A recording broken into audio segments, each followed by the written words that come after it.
记得我以前做过 Conan O'Brien 还有 Bill Burr 的影片吗？那我个人其实对 stand-up comedy 是一个非常大的粉丝，所以我今天想要来分享关于 Amy Schumer 是怎么样变有名，到后面她是怎么跌落女喜剧演员的神坛的。大家好，我是 PJ， 在这个频道里，我有时候会讲犯罪的故事，有时候会讲一些关于好莱坞的故事，那大部分我们会用比较 podcast 的方式来呈现。那今天我们要讲的就是 Amy Schumer。在美国喜剧圈的历史上，很少有人会像 Amy Schumer 一样，把从巅峰玩到谷底这一件事搞得这么的彻底。Amy Schumer 从2000年代中期开始搞 stand-up comedy。2007年，她在 NBC 的 Last Comic Standing 第5季以第4名的成绩获得了第一次的出名。之后，她就开始出现在不同的电视节目还有电影上。但真正让她出名的是她2013年在 Comedy Central 推出的 Inside Amy Schumer， 也就是艾米舒默的世界。这部电视剧持续了5年，同时也让她在2015年赢得了艾美奖。同年，她还编剧又主演了电影 Trainwreck。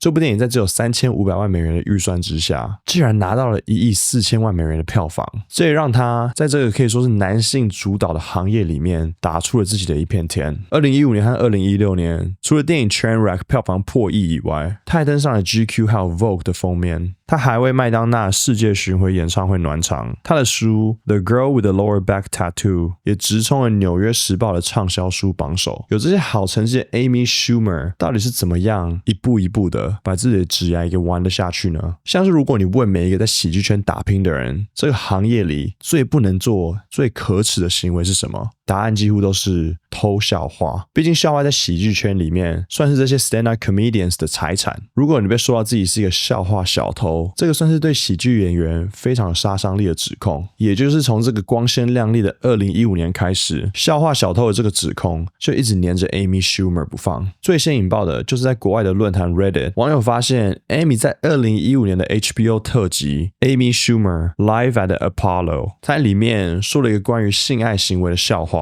而这个笑话好死不死呢，就跟已故喜剧演员Patrice O'Neal 在2017年蒙特娄 Just for Laughs 喜剧节里面说过的笑话算是蛮相似的哦。这个讨论的贴文里，他们就放上了这2个影片来做比较，里面大概就是在讲一些不同的枕头战游戏，像是 Amy Schumer 提到了阴毛跟林肯胡子的连接性，然后 Patrice O'Neal 则是提到了阴毛跟大猩猩面具的连接性。然后另外一个笑话就是2个人在打枕头战的时候，后面那个男生突然间走出去，走到了女生的对面，然后后面的男生变成他的朋友，然后这个走到女生前面的男生呢，再跟这个女生招手，就是一个这样的笑话。我不想讲太多，因为可能会被黄标。但如果你们有兴趣的话，你们可以去看有一个 YouTube 影片叫做 Did Amy Schumer Steal Jokes from the Late Patrice O'Neal？ 而这个讨论只是个开始，因为2016年初，女喜剧演员 Tammy Piscitelli 在推特上公开声称 Amy 挪用了她的喜剧素材。这个推文在后来引发广泛的媒体报道，然后 Tammy 在最后也删了这则贴文。Tammy 说到了 Amy 在电影 Trainwreck 里面用了跟她一个非常相似的笑话。Tammy 说到 Man, if we love you, we dress you for other women too.That's why we dress you stupid. 另外一方面，电影 Trainwreck 里面就提到了 You dress him like that, so no one else wants to have sex with him. That's cool. 意思大概就是说，你把他打扮的没有人想和他打枕头战，这样很好。那我觉得这个抄袭的指控是有点牵强啊，毕竟这只算是一个观察而已，而且 Amy Schumer 也不是逐字的抄袭，但是还是很多人都认为 Amy 抄袭了，因为她过去有抄袭的这个指控过。那后来指控 Amy 的 Tammy 也出来道歉，他觉得指控 Amy Schumer 故意抄袭有点太严重了。Tammy 说到 Amy 可能只是不小心用到了一些比较相似的笑点而已。然而就是2002年的时候 Amy Schumer 在主持奥斯卡典礼的时候，她开了一个里奥纳多·迪卡皮欧跟年轻女性交往的笑话。And I mean, Leonardo DiCaprio, what can I even say about him? He's done so much to fight climate change and leave behind a cleaner, greener planet for his girlfriends. Because he's older and they're younger. Okay, you get it. Yeah.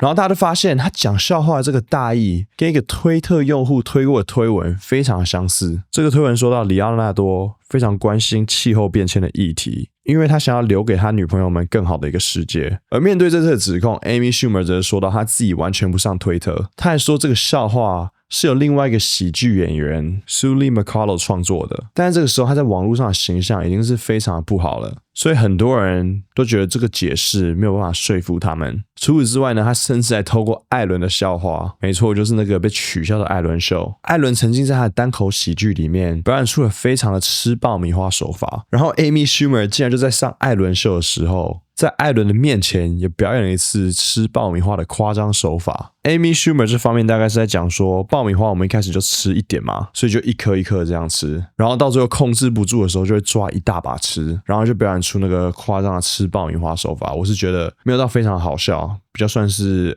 肢体喜剧。然后 Ellen 这边呢，则是说到爆米花真的有这么好吃吗？为什么大家都要这样吃？然后就表演出也是那个夸张的吃法。那我看了2个整段的影片哦，我只能说这个2个笑点非常的简单，就是肢体喜剧，然后很夸张的去吃爆米花。虽然说它的上下文其实是有点不一样的，所以你要说是抄袭吗？我觉得是有点牵强啦。但是后来我又想了一下，为什么这么多人会认为它抄袭？然后后来就想到，我算是看蛮多 stand-up comedy 的。如果你问我，你有在其他地方看过有人夸张的吃爆米花吗？还真的是没有。我看过 Dave Chappelle 偷偷吃他儿子的三明治，但是我还真的没看过吃过爆米花的。他除了笑话小偷以外，他也常常冒犯到不同的族群。当然你可以说笑话本身就是政治不正确的，我也认同这个观点，但是我又觉得如果这个笑话是好笑、复杂、有经过思考过的，那人们通常比较不会被冒犯。像是他说到他以前会跟西班牙裔的男生出去，但是他比较偏好双方情愿的。这个笑话本身就在影射西班牙裔的男生有强迫打枕头战的刻板印象。那我说实在，这个刻板印象有点冒犯，因为我说实在我也没听过有这个刻板印象。我就明白的讲，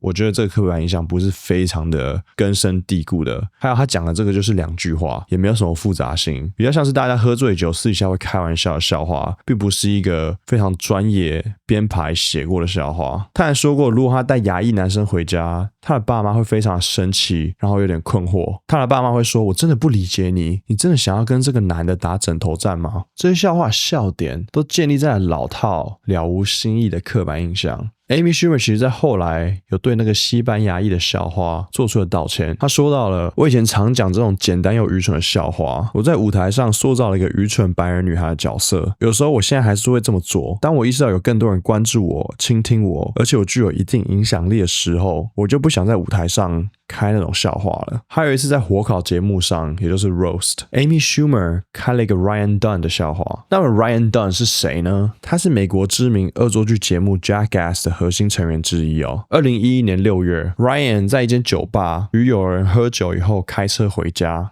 途中车辆失控撞到树起火，年仅34岁的他就在当场死亡。Ryan 去世后仅仅3个月之后， Amy Schumer 受邀出席了 Comedy Central 查理星的 Roast。 那 Roast 基本上不会只是 Roast 这个主角查理星而已，通常大家还会稍微调侃一下在座的各位嘉宾。而在场的其中一个人就是 Steve-O， 他同时也是 Ryan 在 Jackass 里面的同事兼好友。轮到 Schumer 上场的时候，他转向 Steve-O 对他说道 And Steve-O is here. Steve-O, great try. Steve-O!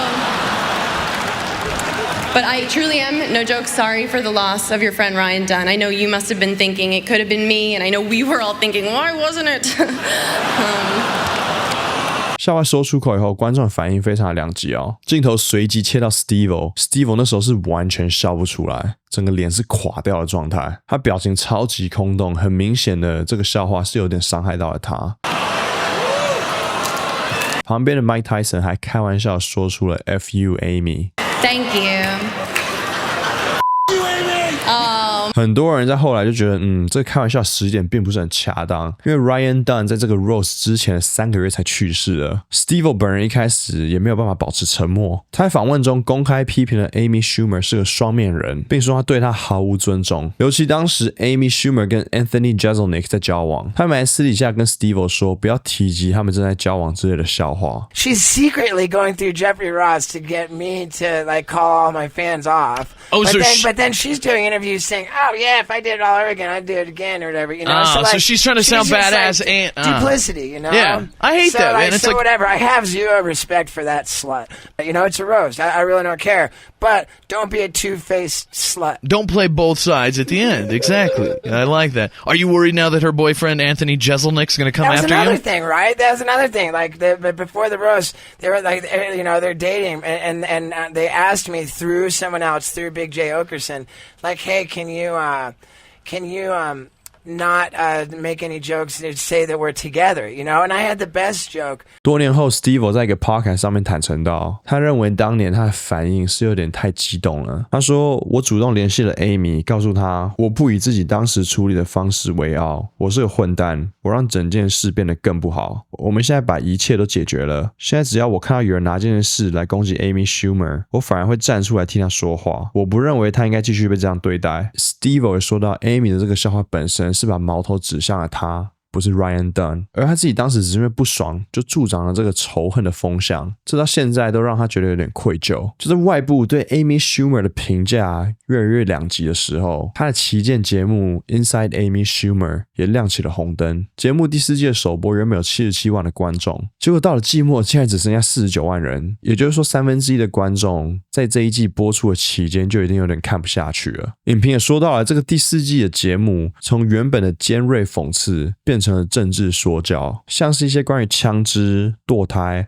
还有反共和党的笑话。整个节目让你觉得 Amy Schumer 并没有尝试着要你去笑，反而是尝试着透过这些笑话包装来把你拖到和他一样的政治立场上。这个节目的转向也让他失去了那些只是想听娱乐笑一笑，不想要在放松的时候还要听一堆政治议题的观众。他还有另外一个争议，就是在2016年 Glamour 杂志在未事先通知 Amy Schumer 的情况下，将她列入了激励我们的女性特刊，与 Melissa McCarthy、Adele 和 Ashley Graham 并排的刊登在这一期的期刊上。而这一期的特刊就是针对那些大码女性所推出来的。 Amy 看到以后立刻在 Instagram 上面写道，加大码在美国是16号，而我的尺码在6到8号之间。 Glamour 把我放进他们的加大码特别号，事先没有通知我或征得我的同意，这让我感到有点不对劲。年轻女孩看到我身体，然后认为这是加大码吗？这份言论听起来好像不怎么样，但是有很多人都点出了其中的矛盾点，像是刚刚提到的 Ashley 就出来说到，我能理解两边的立场，但是 Amy 平常在业内就爱强调她自己是一个大女人，靠这个形象吃饭，可是一旦被归类到我们这一边，她却又不高兴了。对我来说，这就是双重标准。 Ashley 的批评大概就是说，你不能一边靠着我是个大尺码女人，我很漂亮来建立你的品牌形象来赚钱，但是当你被归类在同一个群体的时候，你又跳出来反驳说你不是这个群体的人，这让很多人都觉得这是一个非常双面的行为。之后的2016年10月，他在佛罗里达州扮演了一场巡演，演出到一半 Amy Schumer 又把话题转到了政治，他开始猛烈的批评川普，说他是一个橘色、性骚扰别人、开假大学的怪物。他甚至还邀请了川普支持者直接上台，公开的询问对方他为什么要支持川普。当场内开始产生一些嘘声的时候，他没有选择要去缓和局势，他还说到，当然我们现在在佛罗里达州，你们肯定会嘘我的。先跟大家说清楚，从现在开始，如果有人在大声起哄的话，你就会被请出场。最终大约有200个观众看得不爽，当场就直接离开了。那要知道，佛罗里达州是一个著名的红州，也就是说大部分的人都是支持川普和共和党的。 Amy Schumer 直接在台上这样呛川普，而且还不是以笑话形式来包装，让底下很多人都非常的不满。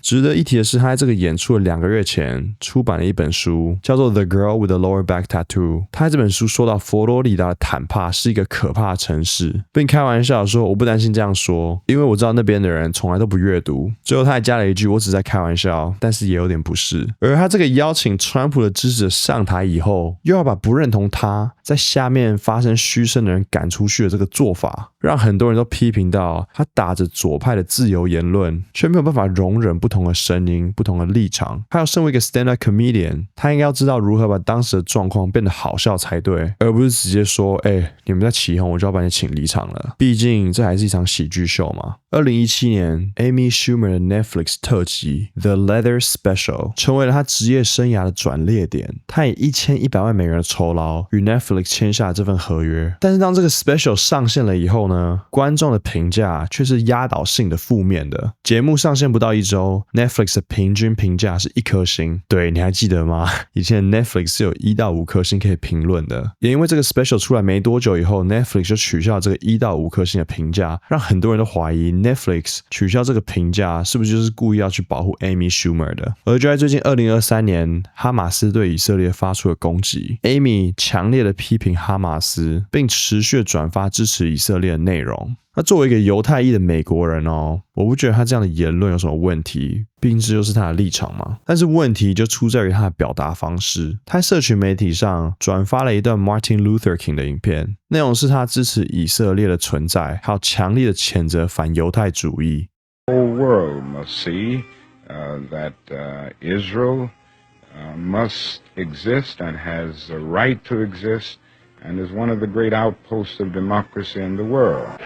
My Jewish brothers and sisters said to me amid anti-Semitism anywhere, we don't need your support. We have enough Jewish power to deal with this problem ourselves.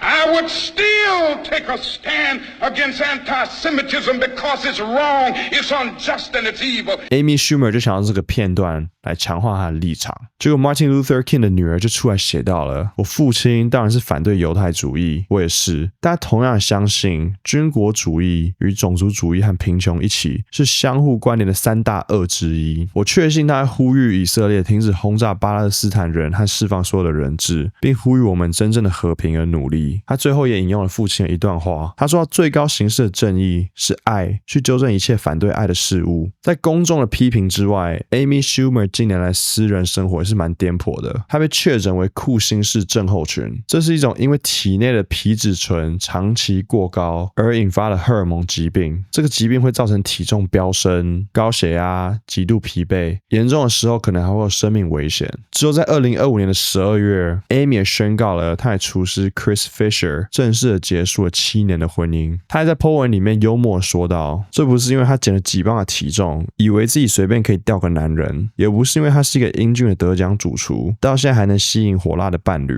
他们是和平分手的。那最近这2-3年的 Amy Schumer 呢，也出了一个 comedy special， 但是反响也是平平的。似乎在这些所有的争议以后，他很难再重回到他以前职涯的巅峰了。但是我倒是觉得他的电影 I Feel Pretty 没有大家说的这么烂哦。我自己看了一次，我觉得算是蛮好笑的，电影的主旨也表达的蛮好的，但是因为那时候他深陷了很多争议的风波，我反而觉得这个电影开始变得有点 underrated。 我其实一直都没有很想去看，因为评价很烂嘛，就有一次我无聊，我就滑到，我就开始看这部电影，就想说其实算是一个蛮 OK 的喜剧电影。 IMDB 我大概会给个 6.3 分吧。你呢？你喜欢 Amy Schumer 吗？留言告诉我。我们下一拜见。